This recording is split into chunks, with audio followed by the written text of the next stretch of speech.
Hi, everyone. Welcome to our webinar, Principles and Policies of Low and Moderate Income Solar.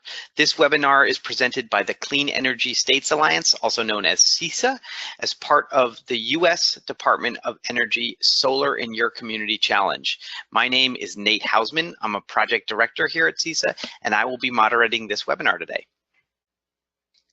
Today's webinar is one in a series of 8 individual presentations. These webinars are free and available to the public. They are particularly geared towards participants in the Solar in Your Community Challenge. For those of you who are participating in the Solar in Your Community Challenge, I want to let you know about an important resource we're offering, virtual office hours. All of our instructors for this webinar series will be made available for one-on-one consultations. To learn more about this and to schedule a consultation, you can contact the presenters directly using the email addresses you see on your screen.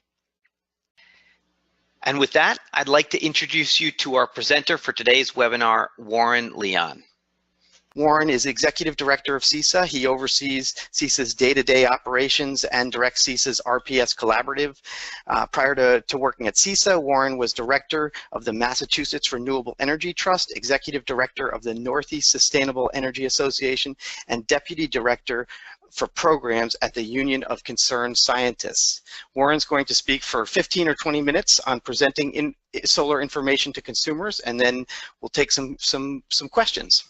Warren, over to you. Thank you very much. As Nate mentioned, I'm going to talk about presenting information about solar to LMI consumers, and the key learning objectives of my presentation are first to help you understand how well-presented consumer information can increase solar adoption among LMI consumers and can ensure that if they participate in solar, that they're satisfied, and also to help you understand how to present consumer information in ways that will be useful to the intended audiences. And this is a topic that's especially important for LMI consumers. Good information is important to all consumers, but there's a special reason why it's especially important for LMI consumers. The first reason is that up till now, market penetration of solar has been greater among upper income customers than among lower income consumers. One of the best ways to get information is from people you know, your friends and acquaintances. But because market penetration has been less in LMI communities, LMI residents are less likely to have friends and acquaintances who already have gone solar, so they don't have that very valuable way to get information. On top of that, because of a variety of reasons related to past experience, LMI consumers may be reluctant to trust utilities and government officials, and unless materials are very user-friendly and well-designed, they may be hesitant to take them seriously. But the most important reason why good information is especially important for this audience is that LMI consumers have limited financial resources. If they make a bad financial decision, they could be putting their financial position at risk. Good information can help them avoid decisions that will put them at financial risk, and it can help them make good decisions that will strengthen their financial position. But it's essential that they know the potential risks of what they're doing with solar as well as the potential benefits. We have to start by thinking about when does solar make sense for LMI consumers. The starting framework to think about is that solar makes sense when a participating lower moderate income customer makes a decision that has the potential to provide them with meaningful financial benefits while having low risk of financial loss or negative financial complications. So if something fits that profile, solar is appropriate for an LMI customer. If it doesn't fit that profile, if there aren't going to be meaningful financial benefits and they're going to be high risk, it's not a wise choice. Solar information should help steer LMI consumers to projects and profiles that fit this profile. So I want to make 7 recommendations, thinking about that general framework, 7 recommendations for producing effective solar information for LMI consumers. And then the first one is to present solar in an even-handed manner. The goal shouldn't be to sell solar. It's not to talk people into doing it at all costs. It should be to help LMI consumers make sound choices. And if the right choice for a particular consumer is not to go solar, that's what we should be trying to direct them towards. We shouldn't only be presenting the virtues of installing solar, we should also be explaining the potential risks. We could explain why solar might not be a sound choice for some consumers, might not be a sound choice in some cases. We can help LMI consumers understand the need for caution, and we can give them a range of questions that they can ask of solar installers, ask of lenders, ask of solar program managers, that they should get answers to before they make a final decision. Now, of course, there may be a program which doesn't have any financial downsides. There have been a few programs for low-income customers that really are risk-free, where a low-income customer has been, in a sense, given a whole system without any cost at all, without any payments. If there's a program like that, the information strategy should be different. The information strategy depends on the value proposition. And if the value proposition is one in which there are benefits but also potential risks, it's very important to make sure you're covering both the benefits and the risks. The second suggestion is to do target marketing. The LMI audience is not monolithic, and generic materials are probably not sufficient. You should consider specific audiences, what materials different audiences need, and you should think about specific solar strategies. Different markets need different information and different strategies.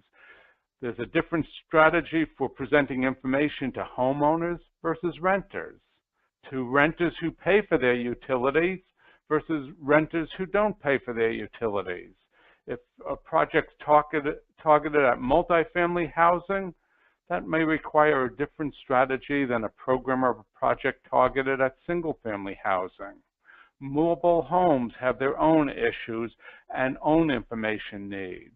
And then we could look demographically within the LMI market to think about the different information needs if you're targeting senior citizens or young families or singles or other demographic groups. In general, it's going to be best if you could focus materials on those program strategies and incentives that will be most financially beneficial for LMI consumers, rather than presenting them information on every possible solar option, every possible solar issue. If you're doing a Solar in Your Community Challenge program, specific information on that program is likely to be more valuable than just generic solar information.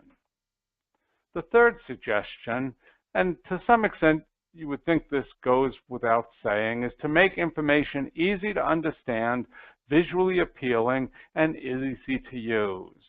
But often, solar programs, government agencies, utilities produce material that's dense, that's written in bureaucratic language that's hard to follow. It's important to speak directly to consumers in a clear, direct manner that assumes they have no prior knowledge of solar, that you're going to give them everything they need to make a sound decision. Help readers focus on the most important information by including short lists of key points. If you're doing something online, you're competing with the best commercial websites out there. So emulate those websites in terms of their approach and style. Divide the material into short topics with links to each section. Well, online information is good, but it may not be the only approach you want to take, and probably shouldn't be the only approach you take. Printed materials can be very helpful.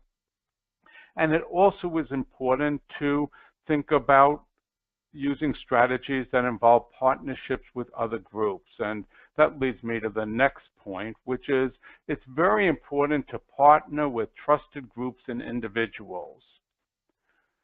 Government officials and solar program managers may not be the best situated people to promote programs in low-income communities.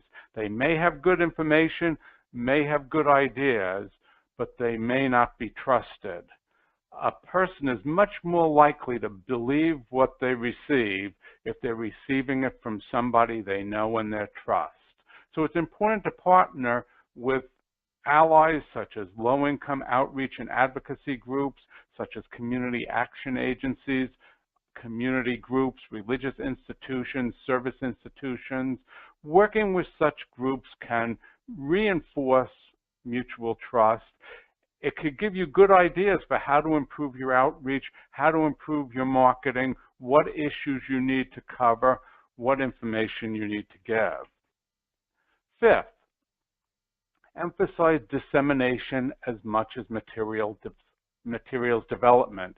Sometimes people spend a lot of time putting together good materials, but they don't spend an equal amount of time figuring out how to disseminate that material. The best information is not effective if it doesn't reach its intended audience. You should do media outreach, including through social media. You can encourage others to link to and promote the information, in addition to those trusted allies I was talking about in the last slide. You could ask utilities, municipalities, solar installers, solar advocates, energy organizations, community groups, consumer groups to all help you disseminate the materials you produce. Sixth, give high priority to solar financing. This goes for all solar consumer information outreach, because this can be a very confusing area. It's especially important when you're targeting LMI consumers, because the financial aspects of the decision have big implications for them. You don't want to have them make decisions that they're going to later regret. When you're talking about solar financing, provide information about the different types of finance options available, things like leases, loans, power purchase agreements. What are the advantages and disadvantages of each of those options? Which of those is best in which circumstances? What questions should the LMI consumer ask of lenders, installers, program managers? Folks really need to be directed towards sound financial choices and steered away from a choice that could come back to bite them. Seventh, you're not starting from scratch.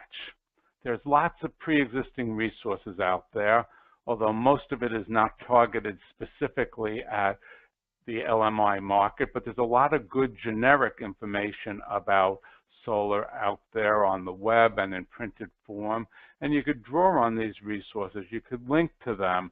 Most of these organizations will let you adapt or modify their materials if you get permission.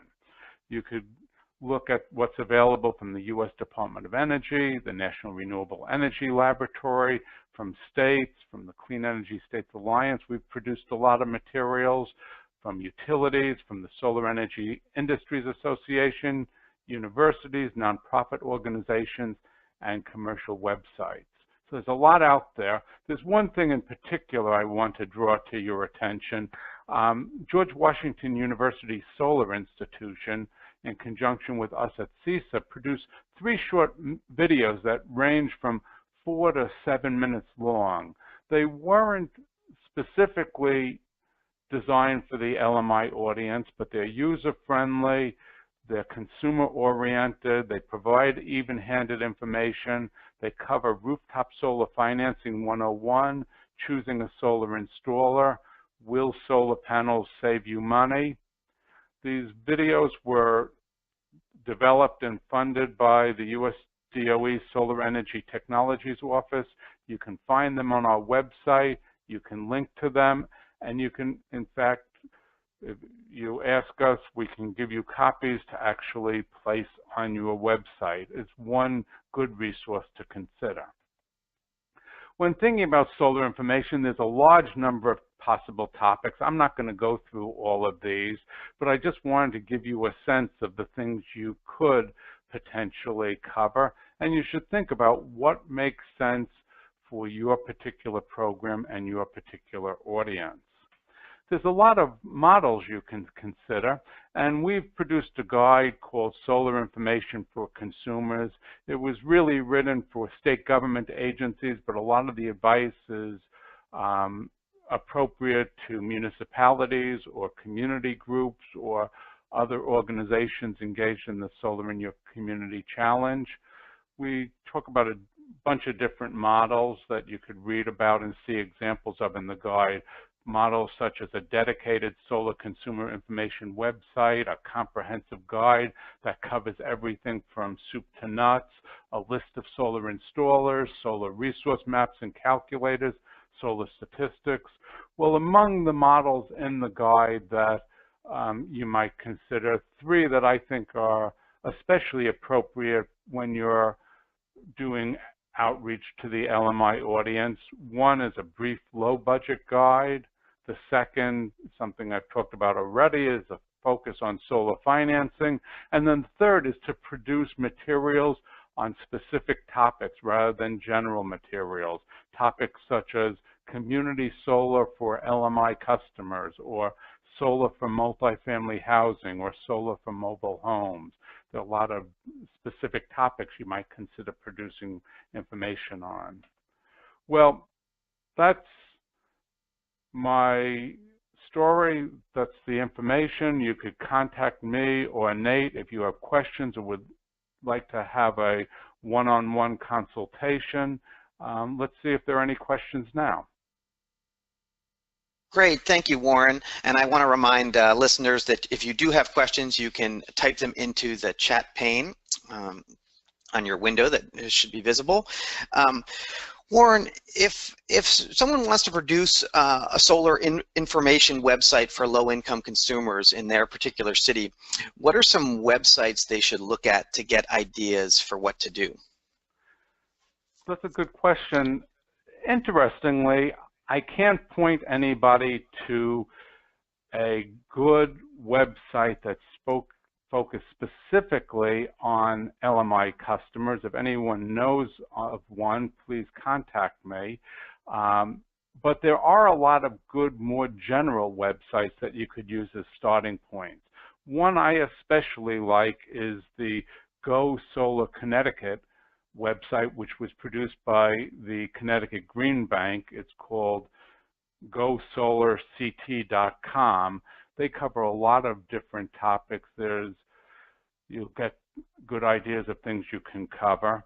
A second one is Let's Go Solar, which is produced by a commercial public relations firm, but this was done as an educational project. It also has good information. And then of the more commercial sites, the Energy Sage website, which is a site for comparing deals between different installers, has a lot of good information. You could take stuff from those sites and try to modify it and target it for the LMI audience. But the one thing I would say about all those sites, and most of the others you'll find out there, is for my taste, they're a little too boosterish in terms of trying to convince people that solar is the right choice for them. When we talk about the LMI audience, it's really important to make sure the risks and cautions are front and center and not just the significant benefits of solar being touted. Thanks. Warren, Do you have a sense of how much of the low and moderate income community relies on websites and the internet? In other words, how much of the LMI community has web access? Is this really an effective way? Is using the internet and web information a really effective way for targeting low and moderate income customers? Well, it depends which audience you're talking about. There is high use of the internet in all segments of American society, but it's greater in some segments than others. If you're talking about a low-income senior citizen audience, that's going to be less easy to reach through internet marketing than if you're talking about a younger demographic. If you're talking about the moderate income audience, that's going to be easier to reach with the internet than if you're talking about a low income audience. One thing to think about is that when you're talking about the low income audience in particular, there's probably greater use of cell phones than computers. So it's good to design materials that will be easy to read on a cell phone and not just designed for someone who has a 25-inch screen to look at it.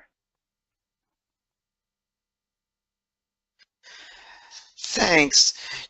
Do you have a sense of where someone can get information about the pluses and minuses of specifically related to solar financing options? Yes, well, we in CISA have produced something on that topic that's a good starting point.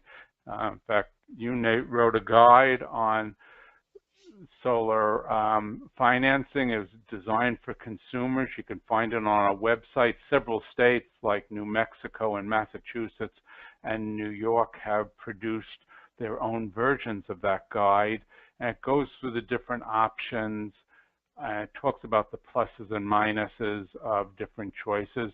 I would say, as much as I think this guide is very valuable and we're proud of it, it was not written with the specific needs of the LMI community in mind. And so I would think if somebody was taking material from our guide and trying to modify it for an LMI audience, it would be good to try to be more specific to that audience and play up some of the risks and cautions more strongly than we do in the guide. But that's probably the best starting point. Those videos I mentioned earlier in the presentation, they're something that's worth looking at as well. They're much briefer, but they cover some of the pluses and minuses also. Great, thank you, Warren. One last question for you. This is a question about possible cost savings from efficiency and for LMI customers who might where it might make sense to undertake that first. Are there resources that recommend that have information about efficiency as well as solar that you're aware of for LMI customers? Well, there's a large number of places that talk about efficiency, and I probably don't have time to go into that now because that's a complicated topic, and how you would approach that again depends on the audience. Dealing with efficiency for apartment dwellers in large apartments is different than for homeowners and so on. And it is important to point out to customers that in some cases efficiency is a more cost-effective first step than solar. It's going to depend on the program. There are some solar programs that are a stronger and better financial choice for the consumer than starting with efficiency because of the nature of the particular solar offer. So in general, it goes back to the issue that targeting is important and being specific about which particular types of solar options and also which particular types of efficiency options might make sense for the particular LMI market. Thank you, Warren, for your excellent presentation, and thanks to everyone who attended this webinar and participated in our Q&A.